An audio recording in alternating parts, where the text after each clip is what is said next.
anything to do with the neck, back, or head.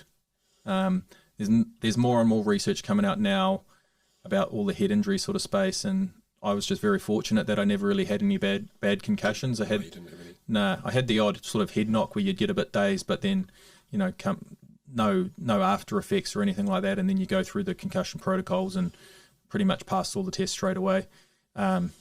Maybe I had a low baseline that I had to meet, because they make you do these things. There's reaction tests and memory tests and those sorts of things. So maybe at the start of the year you got to do one each year, and yeah, maybe I wasn't that quick when I switched on, so it made it easier for me later on anyway. But yeah, those are the ones that are quite scary now. It's an area where it's starting to get I guess a lot more studies are coming out on it, and you know, the professional game's still pretty young in New Zealand, so a lot of those side effects probably won't hit people until later on in life, and can be pretty scary to see. And the bodies are evolving, right? The way that we prepare ourselves for that level of professionalism, of course, the impact is going to be greater as well. Yeah, right? yeah. So, I mean, if you look at what a rugby player looked like back in, say, 1995, before it really went professional, to the bodies that are coming out now, and they're just so much bigger, faster, stronger. So, you know, the impacts are always going to be bigger, and, you know, because you're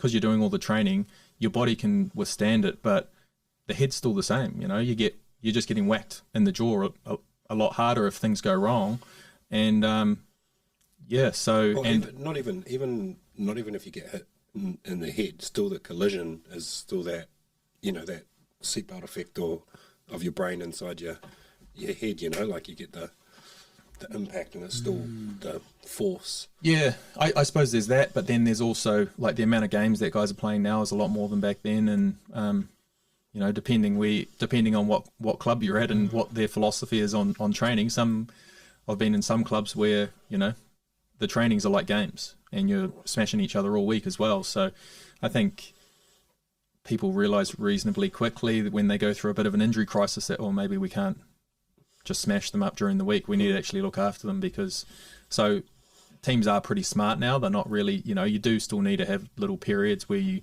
get like different parts of contact in during the week. But yeah, I guess in that transition period, it was a little bit of an experiment of what's going to work. And, you know, did you notice, like, over your career, the difference in, like, trainings? Like, did training sort of evolve or change much over the 10 years, and same with, like, the recovery process and stuff? Did you notice much of that evolving, or?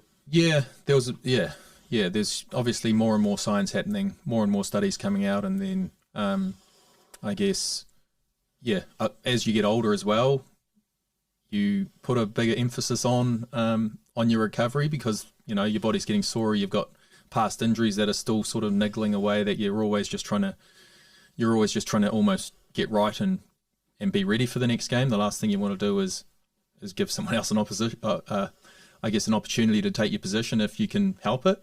So, you know, if you can be right for the weekend, then you do whatever it takes. And sometimes you're not completely honest with the level of pain you're suffering with, and you just try and truck on through. And once you're out on the field, then you don't really even notice it. It's only the next day you're like, oh my God, I'm absolutely dying. Or you can't roll over in bed, or, you know, you kind of look back now and it's like, oh man, why did I put myself through all that?